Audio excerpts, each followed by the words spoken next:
Here I've got HUAWEI P40 Lite E, and let me show you how to add photo to a contact on the following device. So at first you have to open your phone dialer, then go to the contacts, select the contact that you would like to add this profile picture to, and then click on edit.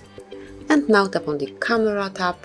You can either take a photo if someone is staying right in front of you, or choose one from the gallery, and this is what I would pick.